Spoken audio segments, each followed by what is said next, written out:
quelques questions pour commencer, pour la prélecture. As-tu déjà vu un arc-en-ciel?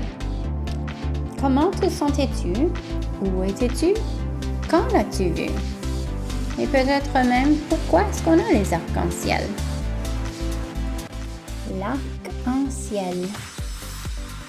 Lorsque la pluie tombe légèrement, quand le soleil brille d'extrême joie, moi je sors de ma cachette une autre fois.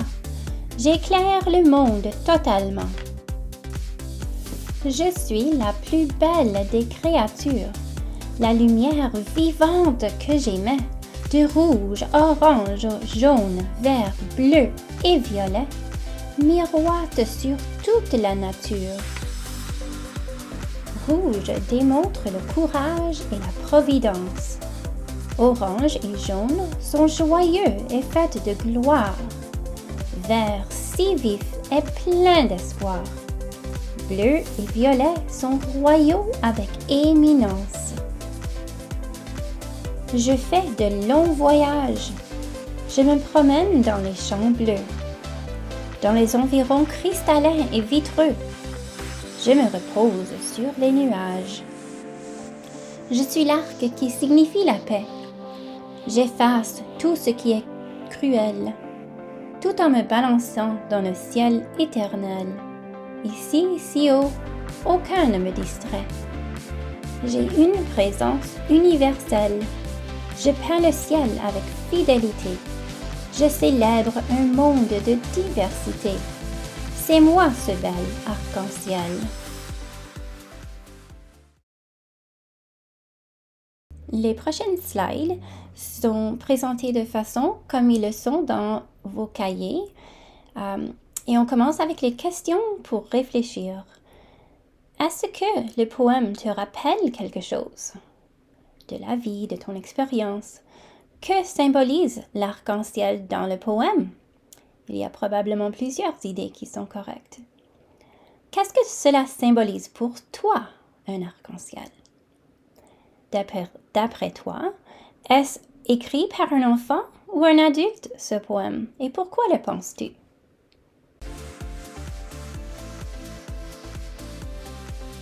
Voici tous les noms du poème que nous allons étudier en profondeur dans vos pages de cahier.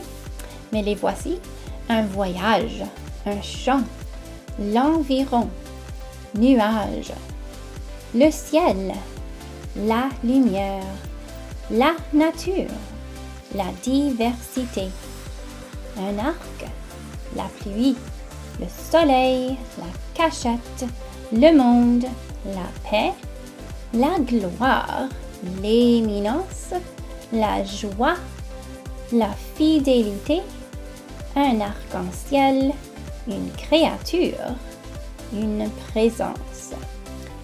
Plusieurs de ces noms sont aussi des symboles pour les messages qui se trouvent dans le poème. Voici tous les verbes qui se trouvent dans le poème à l'infinitif.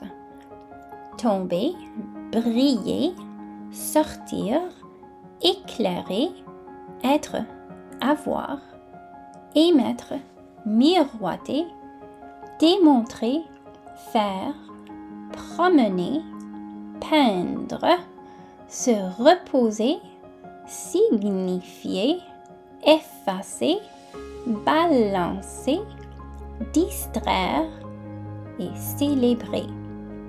Tu as peut-être remarqué que plusieurs de ces verbes font appel à l'idée de la lumière ou des choses qui sont positives, brillantes.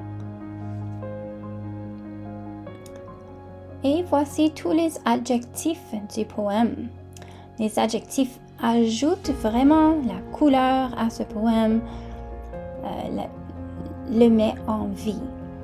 Bon, légèrement, extrême, totalement, belle, vivante, vif, royaux, joyeux, long, cristallin, vitreux, cruel, éternel ou universel.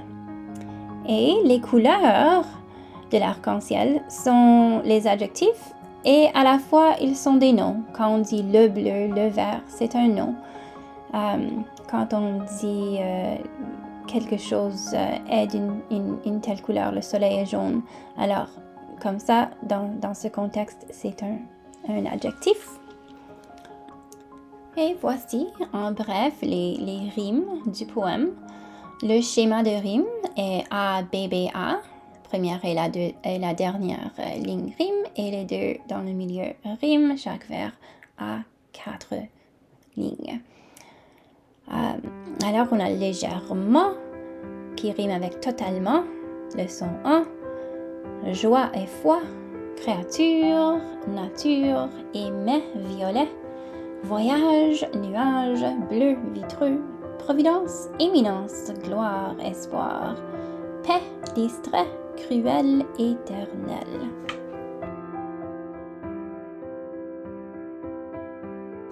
Il n'y a pas vraiment une mauvaise réponse quant à vos pensées, vos réactions initiales, ce que le poème inspire en vous. Mais ici sont des idées générales qu'on peut ressortir de ce poème. C'est la paix, la joie, la liberté, la diversité, l'espoir pour un meilleur monde, pour un monde qui est bon, qui est juste, qui est éclairé. Il y a aussi un sentiment de vivre la vie, d'être en vie, de célébrer la vie avec les couleurs vives, avec tout ce qui est positif alentour de toi, la bonté, la lumière qui peut vaincre le mal, vaincre ce qui est sombre et négatif. Aussi, il y a le thème de la beauté dans la nature et comme symbole, on peut considérer l'arc-en-ciel, bien sûr, et la lumière comme symbole pour représenter toutes ces grandes idées-là dans le poème.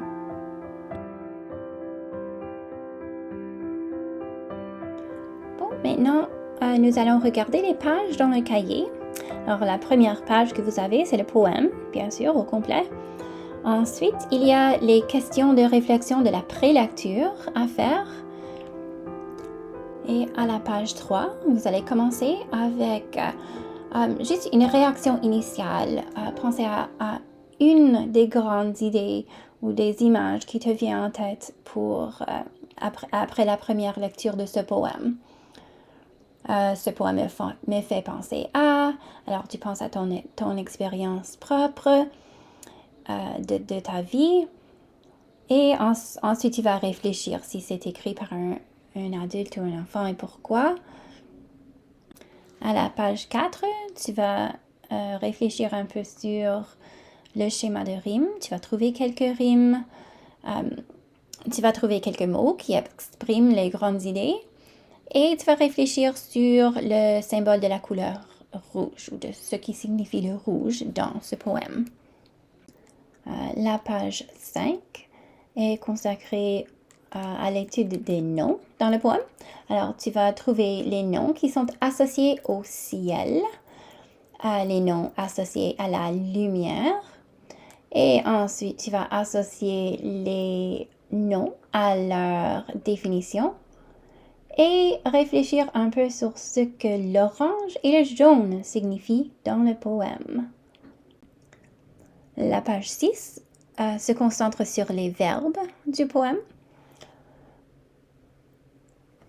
Tu vas réfléchir sur les actions de l'arc-en-ciel et les verbes associés à la lumière, ce que fait la lumière.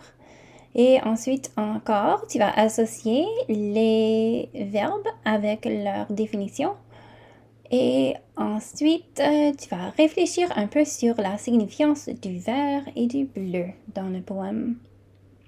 À la page 7, tu vas travailler avec les adjectifs du poème. Les adjectifs sont comme la peinture sur la toile.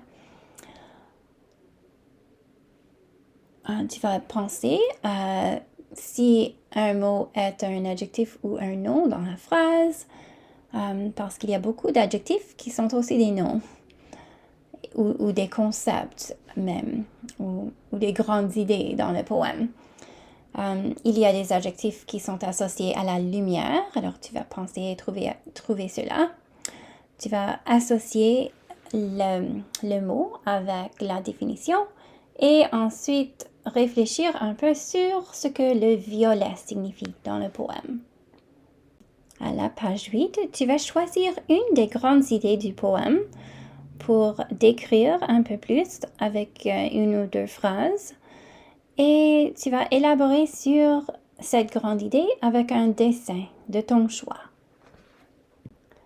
À la page 9, tu vas faire un peu la même chose, mais avec une différente grande idée de ton choix. Alors tu expliques qu'est-ce que cette idée veut dire pour toi dans tes propres mots et tu fais un dessin de ton choix pour représenter cette grande idée.